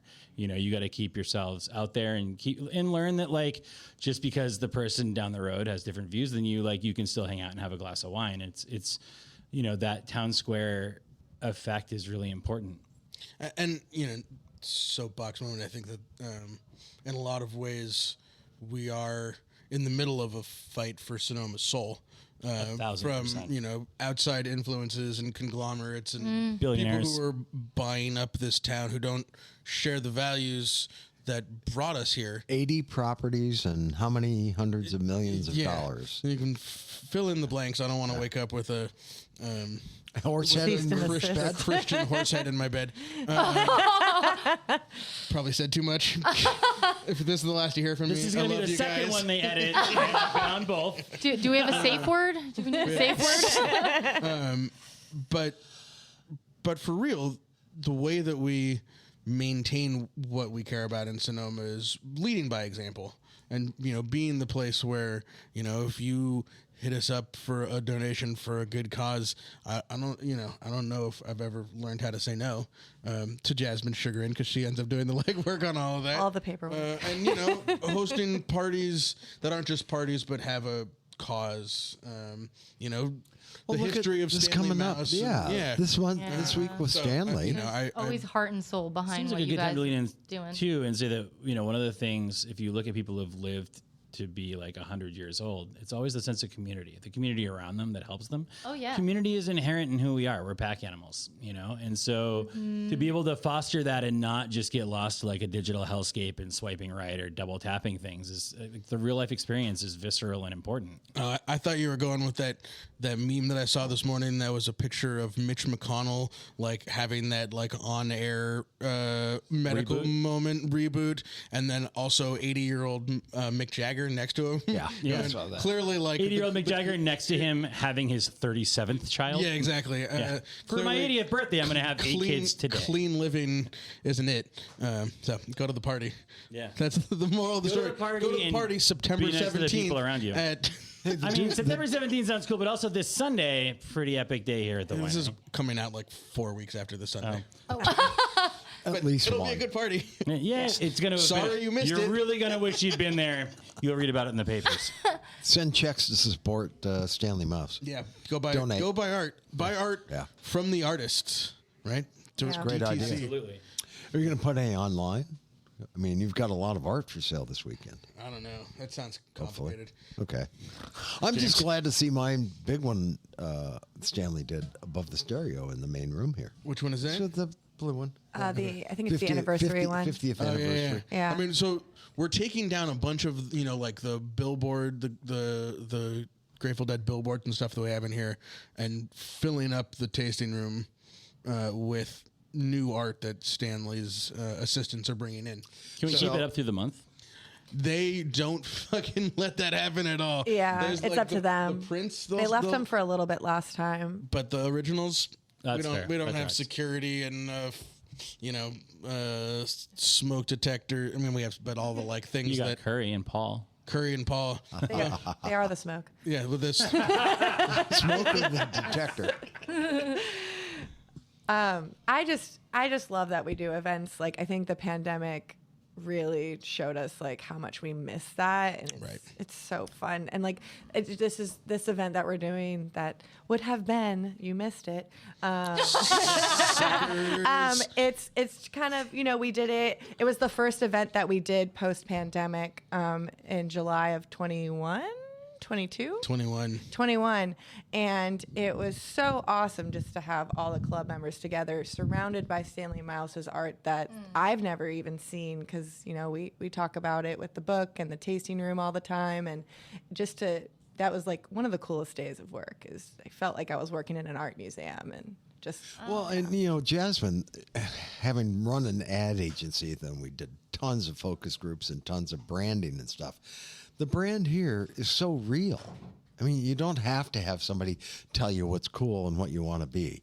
It's what you are, and that's what makes it so genuine. Yeah. Well, it takes its personality from the Couturi family, which is, of course, I've always called Sam the de facto mayor of Sonoma. And to that point, I moved here, like I said, a year ago. We moved to Sonoma in October. Every single person that I know, every single one of them, is somehow connected to this place. Stop blaming the dog. That can't be her. This whole no way. It's opening the window. I got it. We're learning that eggs, farm eggs, and dogs the night before, the day after. What were you saying, James? Powerful beast. I thought that was my breath, so I'm actually really excited. You guys are noticing that? Or Bart's mic cover. I noticed it's more faded than the rest. But no, I was saying that everyone that literally every person that I know in Northern California, I met because of my connection to 16600 or met them here.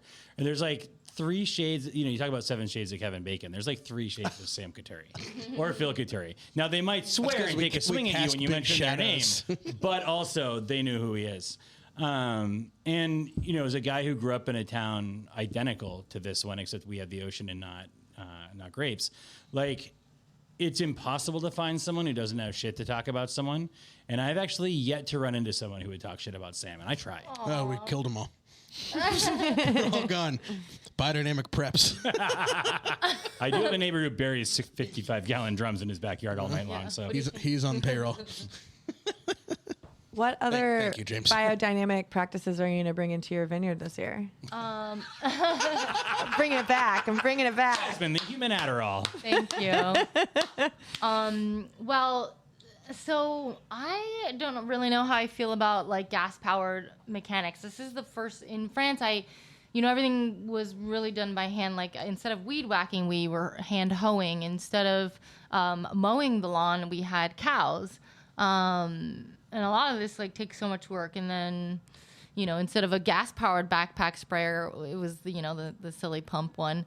But I've learned, here because of just the way timing is and having to get all this stuff done and what everyone else around me does, and I'm trying to take after.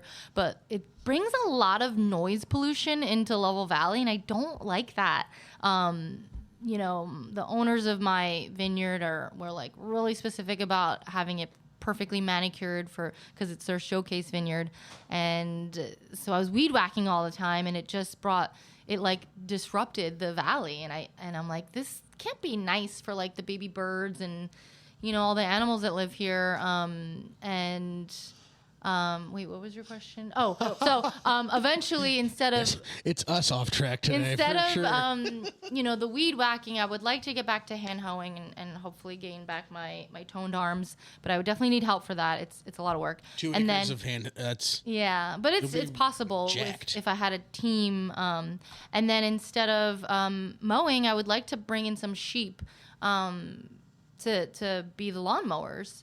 And they could take care of the grasses, the weeds. It gets crazy out there, so crazy. It turns into all this oat and wheat. It's like a jungle. And then right now I've got some nettle and some chamomile. Those help with kind of just bringing good bacteria in there and keeping things clean. It's just a step-by-step thing. I'm just really happy I got my horsetail in last night to help with a little bit of the powdery mildew. And nice. Just still learning. At least you live in a city that has an ordinance against gas-powered blowers. So that's only city limits, though. Is that? Yeah, it's only city limits. I will say that on Cape Cod, starting in the beginning of April until the end of November, all you fucking hear are those Ghostbuster backpack blower things. And it used to make me actually enraged for days at a time. And I love living somewhere where you can't do that. I used to fantasize. I am not a gun person. I used to fantasize about driving around shooting those things with a .22. I hate them so much. It is so nice that you don't hear them. I was spraying last night in this gorgeous valley. But it was 8, 9 o'clock. I'm sure that's terrible. Right. And then Mother Nature's so crazy. Like somehow through the spraying and the gas noise, I could still hear those baby birds in a nest in one of the vines, and I stopped. And I just, it like blows my mind. Like, how could I have heard that? And, I've also, with a weed whacker on, I was able to hear a rattlesnake one time too and stop. Really? Yeah. Somehow she still reaches out to tell you whether to be watchful of them or, mind them and be careful. But yeah, hopefully, because of Carlos and Rachel, where I live, they're farming just incredibly. But we'd like to be planting our own horsetail and nettle and chamomile, all the herbs that we want and need to do biodynamic preparations for the vegetables, the flowers, and for the vines. Awesome. Yeah, so we can just grow it all on our property. Well, I appreciate the lack of noise because I'm hiking a lot at the moment, Right. and 48 days straight? Today's 48, yeah. Ooh. I missed 2 days, so 48 in 51 days, 48 hikes. But there's a definitely, like, when there's stuff going on at Henzel and the Chamazal where I'm hiking, it's like it kind of takes away from the experience, and like that's it's why I like to work out outside. It's quiet. You're one with nature. We live in such a beautiful area, so I really appreciate that you're taking that noise pollution into account because it does matter. Thank you. We all need just more Monarch tractors. Yes. More electric tractors. Those things are so crazy. Do they actually haven't been in the vineyard while it's operating? Do they make any sound? So I only saw it working once when I was out with your dad. And no, I mean, it was definitely exponentially quieter than a regular tractor. I mean, there's still like the implements and the things sounds. were happening, but it was And you a were there lot. with Phil, so nothing was quiet. I was going to say, I didn't want Phones to were ringing. Didn't want to say F-bombs were dropping. Yeah. So before we, if we're getting close to winding down, I had some questions for you guys because This is my favorite part of the show. I'm gonna Questions. flip the microphone. But yeah, these are kind of questions like human interest questions that I love to ask people, and I think it's really Let's make Sam lovely to learn some more about how you tick and. All right. Question number one. But I want all of you to answer because I want to know this about all of you, my dear friends. Well, the first question I love to ask people is, who are your top 5 dinner guests, dead or alive? Oof. Depends what we're eating. Elaine Brown. Yes, that's a great one. Yeah. Anthony Bourdain. I have 2 club members up in Seattle that I want at every meal. Ever the politician. Seriously. Oh no, Okay. they're- Wine writer, club member. Yeah. Seriously. Let's just say Marvin Shaken, okay? This is my life. Fucking This is shake my life. I don't know. This is what it's what I do every day. She's the reigning. She's our first. I just think of who I want to be around. Yeah. At dinner and Good who's gonna stories. eat. Who's gonna eat the things I want to eat. Yeah. Yeah. And drink what you want to drink. Yeah. Sam, do you have any? It's 5. I'm gonna expand the 5 because it's the Obamas, Great, Oh, great. Yeah. the Currys, Yeah. Steph and Aisha, Riley Curry. and the kids. That's what I want. Family. This is a all ages dinner. Maybe that's not a good idea though. Bourdain for sure. Yeah. Joe Miami. I don't even know. Joe Miami was the guy who was the farmer at Monte Rosso, who was one of my dad's first mentors in grape growing and taught him about spreading cover crop during the off hours during harvest to capture the inevitable fall rain to get germination to preserve your topsoil in the mountains. So Joe and his wife. That's pretty good. That's all I got. Is Joe Miami still around? No, Joe. He was old when I remember him. Oh wow. Briefly in the What a name. 80s. No, straight out of Central Casting. I'm sure. Have you ever seen that video that sort of circulates around of a bunch of people picking at Old Hill. Oh, in you the guys have shown me 70s. this on cell phone. It is an Arden. The only that everybody assumes is Arden, except for Arden denies that it's her. It looks like it's the Judgment of Paris. It's the from judgment that time. the dirty judgment of the judgment of Glen judgment Ellen. of Back to the the judgment Land. of Glen Ellen. Yeah. Joe Miami makes a cameo in that. I want to see that video like for real. It's soon. a secret. It's the worst kept secret in Sonoma. That video doesn't Dinner exist. guest, Wait, James? I actually have a quick question. Who's the keeper of that video? Is it Will Buckland? Yeah, why is it under wraps? Well, I only asked because I know that whoever has the video is the one who won't let it get out. I think it's so I need to because know who to get whoever to. gave that video to Will, but he also whoever gave that. I don't know the source of it, but they also gave it to folks at Reprieve. Well, there's like 10. I've seen this video in like 10 different and I have it people's on my phones. phone Yeah, somewhere. So, but I don't know. but I what want the source so that I can get permission It's to use it. like an investigative Why- journalism episode. It's like, why is it so heavily vaulted? It just builds the myth, Oh, yeah. right? And everybody wants to see this video now, but you can't. I've seen it's on Instagram somewhere. It's been on Instagram. I've seen it go yeah, live. I've definitely seen it.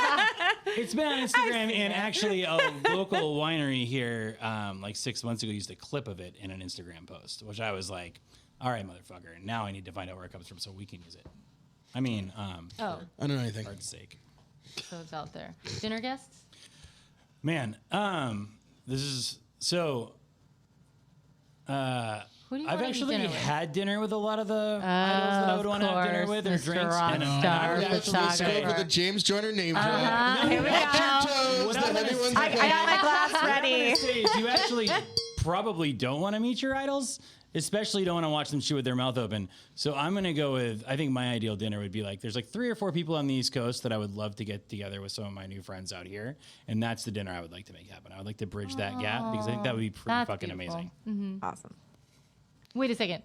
Who's like some of these rock We're stars? not doing that. Okay. All right. What about you, John? That's what the point of this was for. For me, it would have to. I share the Obamas, and then I would get Ansel Adams, and I would get Paul and George from the Beatles. All right. There you go. I'm going to jump in, by the way, and plug a local. So the Scott Nichols Gallery on the other side of the plaza here actually has a show of Ansel Adams' works, Ansel Adams of Wine Country. heard that. It has original darkroom prints by Ansel Adams.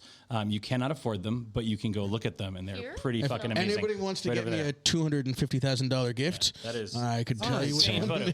But like Scott's place is it's down this little alley across from La Salette and the Brown Cow, Chocolate Cow. Chocolate Cow, and it's how now? really like this guy. It's like a who's who of photography history. It's insane, and the Ansel Adams images are fucking bonkers. You should go check it out. Go while it's there. Oh, we were just down in the city and at the De Young. Yeah. Saw that exhibition. It was great. Cooler. Beautiful. If you had a friend from out of town, Wait. Jasmine? Jasmine's Dinners? I would add Stanley Tucci to that. good. I just Someone's hall pass. I I don't know. I love watching his travel show. It's just, and I feel like we eat the same way, and I want to share a meal. I yeah, like Stan. Yeah. yeah. Coral, you can't get away Next without saying question? your five. No. Yeah. Keep us on track. This changes and evolves like throughout, but they've been on my list for a little while since meeting them. Eric Asimov, the New York Times wine amazing. writer, and his wife. I waited on them at Valley, and they were just so cool, so beautiful, and just like I'd like the to- ultimate New Yorkers lovely that you want to person. like sit down and have dinner with. She was even like when I served her this sparkling Cab Franc, the Chateau de Minière, because she had already had champagne and it was like by the glass, and I served her, and her eyes rolled in the back of her head, and she said, "This tastes like newfound love." Like they're just so real and amazing. I'd like to meet his dad for sure. Uncle. Is that his uncle? Isaac Asimov was his uncle. Okay. Yeah. Oh no way! The famous science fiction writer. Realize The that. Ghost in the Machine. Yeah. He's not the guy who founded Scientology, is he? No, that's No. L. Ron I'm Hubbard. just kidding. Okay. Oh, he is lovely though. All I right. met him in Oklahoma. Question 2. Oh wait, hold on. Tupac and Keith Haring. Okay, thanks. Keith, I'll be honest, I would go to that dinner. That sounds amazing. Yeah. Keith Let's be Haring real. did all this like The grape was like selling bootleg In lot the 70s, shirts. he was on lot selling shirts, and I know this because I read artnews.net Keith because Haring? Keith Haring, and so someone showed up with one. It's like drawn with a Sharpie on a shirt, and it's worth if you can prove that he did that, you have several houses, my friend. Okay. But also print and make a cool graphic. yeah. What are the rights on bootlegs? Okay, this is Coral's show now. Sorry, James. Oh yeah. If you had someone visiting from out of town, and you guys are all like tried and true Sonomans, what cool outdoor spot in Sonoma County would you bring them to? Like, what's the secret spot in Russian River? Where are you taking them to show them the beauty of Sonoma? Bodega Bay. And Spud Point Crab Co. Oh, Yeah. So good. crab cake or crab sandwiches Sonoma and County. New England clam chowder. Oh, I get the Best Manhattan clam in- chowder. What? Yes. Oh my god. It's my favorite. I'm sorry. Oh my god. So You go to good. Spud from Knives Manhattan. are drawn. It's okay, Shumai. I'll protect you. Oh, No she more said. Fridays for you. It's tomatoes and garlic and goodness. It's All fantastic. right, I'll try it next time. Give it a try. Hey, what's the secret spot that I should know about? No, I'm gonna drive to Bodega Bay. Okay. That's where Spud Point is. Right. But you hit the casino, Casino's great. whether it's Mark Malecki's night or the Holly and Tolly show. Yeah. Drive out to the Bodega Head, out to one of the most western points in continental, United States, and then play around a golf if you want, sit on the beach, but also like the drive out there, especially if you come from Sonoma Valley, the drive out there is sort of this like, cross section of everything that's great about Sonoma County: the mountains, the vineyards, the coastal plains, the beach, the whole thing. So, Bodega. I'm taking people to Bodega. Let's go. All right. James and John, do you have any secret I'd places say to Gurneyville. share? I love it. Like the history where'd of you go? Gurneyville is amazing. Just the Diavolas? The history of the whole place is so cool. Like my favorite place in the world is Provincetown, Massachusetts, which is like the gay mecca and artist mecca of the East Coast. And Gurneyville has a Gurneyville very is. similar history. And it's such a sweet, just an amazing place to be. Like I love the energy there. I love the little growth redwoods. Yeah. I love the Russian River. As a fly fisherman, I think that's a pretty amazing spot. Also, the general store there has amazing sandwiches. So They have a good pie place. And mine would be where the Russian River comes out into the ocean. yeah. Oh, what is that, Jenner? With all the seals, Jenner, Jenner. and I understand that beach is where Crosby, Stills, and Nash, they had been working with the Grateful Dead, taught them how to do harmonies, and they used to sit there because they would play Monterey right around the corner in that Quonset hut, and they would sit out there and play on the beach. So that's where I would take. All right, my next question is for Sam. What do you wish to see for the future of natural wine and farming in California?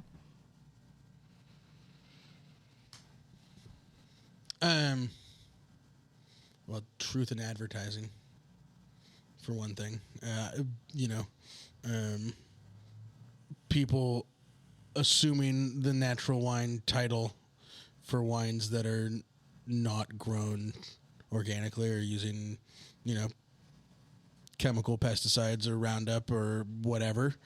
So that would be on it. Transparency. But also, dismantling the notion that quote unquote natural wine is stylistic. It's not. It's about the farming and the choices that you make in the cellar to remove yourself from remove your ego or your preconceived notions of what the wine should taste like from the winemaking process, and listen to the vineyard and listen to the wine. So my dream for the future of whatever natural or minimal intervention kind of wine is to take it away from a style and put it back into the conversation about the farming, which is what we do here, and it's a lot of really what you were talking about. It's a 90-10 issue. Yeah. Good answer. Thanks, guys. All right, thanks everybody for listening. You got anything else? This is one of the few guests, John, who's come with her own notes, brought notes to us, has been taking notes during the show, probably to tell her friends, Scare it. don't come back. Yeah, stay away. Stay away. Or listen to minute 800 or whatever. All right, one last question. Jasmine, what is your last meal on Earth and wine pairing? What are you eating on death row or, Why did you end up on death? No. Yeah. Who did you kill to get there? I honestly, my favorite thing about eating is being surprised by new flavors. So I would want a chef to kind of create me. Honestly, if I could have my dream meal, it'd be something Jared had on the back of his brain for a while that he created from Sante. And then I would want Brian Casey to do the wine pairing. Whoa. To me, that could be a fit. And especially them both knowing how particular and critical I am. I feel like they could come up with something pretty amazing because they both know how much I love food. And I thought you were going to say omakase. oh, that's actually a way better answer. Oh, fatty bluefin tuna.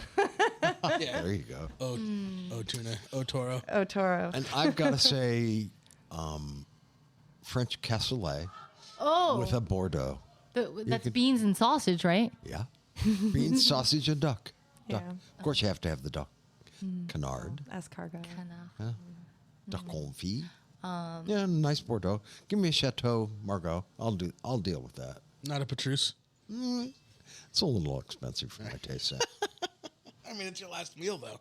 Okay, you're I'll not take going to have to pay the credit card bill. Well, then I'll take Cash in that I'll Amex take a and then- Latesh and a Petrus and what else? No, that's about it. Perfect. I'm not piggy about it. Sam? Last meal. Carnitas tacos with a little tomatillo salsa. And a bottle of Beaujolais. Oh, Great.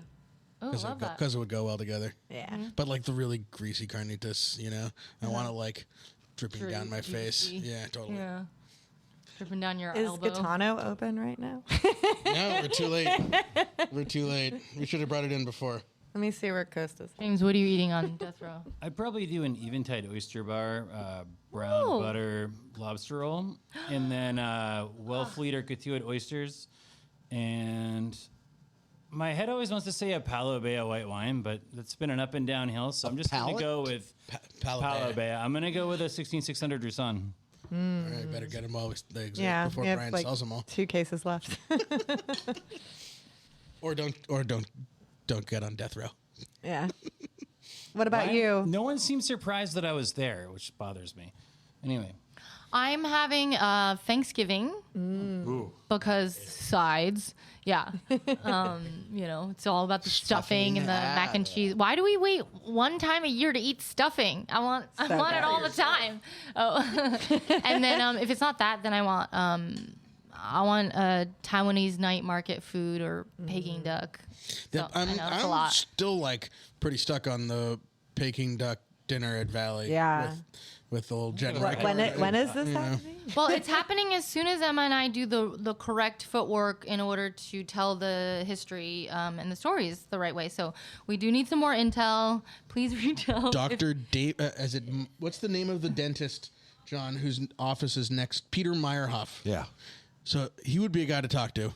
He has I know this only because there was an article a few years ago about he was telling the story of what he assumed or described as the first winemaker in Sonoma who was an indigenous man. Only had a first name for this person, but he was the first person to make wine in Sonoma, and he's part of the Historical Society. So if anybody's got the story of, he would be a place to start. So, you know about the Chinese cave, too. I'm sure he would. Yeah, I'm sure he would. He's the guy. So it's a place to start. Also, seems like something the Sonoma Valley Vintner should really be like getting behind and pushing. If we know anybody there. So weird. Yeah, new one. Bart's not here today. Robin. So we can call him out. Robin's there. Yeah, Robin's She just took over, right? Who was here drinking Vietnam last week. Sebastiani, yeah. Yeah, she's met her. great. That's going to be a great addition, isn't it? Well, do we have any shout outs that we need to do? If you are listening to this and you haven't bought your tickets for September 17th yet, that's the Grenache Day celebration with Catherine Russell headlining, Tony Saunders opening act, Mike the Baker and Fiorella Burton doing food, and back out there at the Denmark Street Barn. Oh my God! 200 people, Grammy Award winning musicians, epic night of musical history.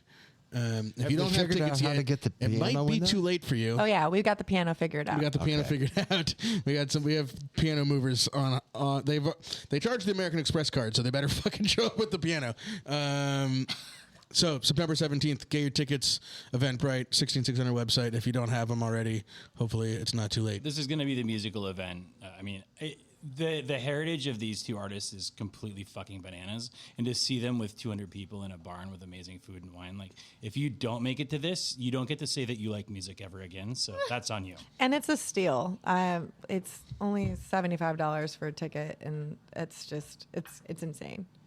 Look at this. It's like we played One of my best memories in Sonoma was many, but one of them was that one time at Denmark Street when Marty O'Reilly was playing. Yeah, there. Holy moly, the place, the vineyards. I might have made out with someone in the vineyards, but Marty and we rode bikes there. Like, you made a you guys fantastic reel. Yeah. Oh yeah. You guys we really loved know your how reel. to bring us all together and. Right. September 17th, you might make out in the vineyards. I was going to say, definitely bring your Banaka and lip gloss.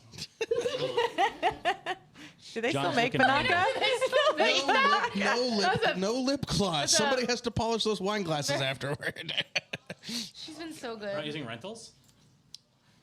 Actually, we need to talk about that. Okay. Any other shout outs? Coral. How do people buy your wine? Well, I now have a website. It's the name of the winery. It's www.maisondesplaisances.com. Let's just spell that for the folks listening at home. Yeah, I know it's like not the most marketable thing, but you know what? We've learned how to say and spell Tchaikovsky or Maison des Ardoisières. Like, we've gotten by. So I don't want to. I didn't want to dumb things down because that's like offensive to everyone. Like, you can do it. Maison des Plaisances is Maison, which is MAISONDES, and Plaisance is PLAISANCES. But you can reach out to me there. You can buy wine there. The unique problem I have right now is that I'm backed up on orders that have not yet been painted. And then my new cuvee has yet to, I can't solidify the label. It's still TBD. It's an artist's problem. Huh? It's an artist's problem. Yeah.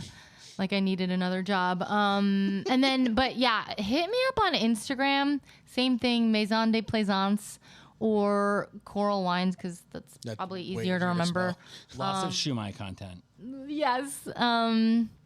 Yeah, I'm in a lot of local shops in Sonoma. I got into my first San Diego shop, and Vino Carta, shout out to them, and Patrick and his whole crew. They're so cool.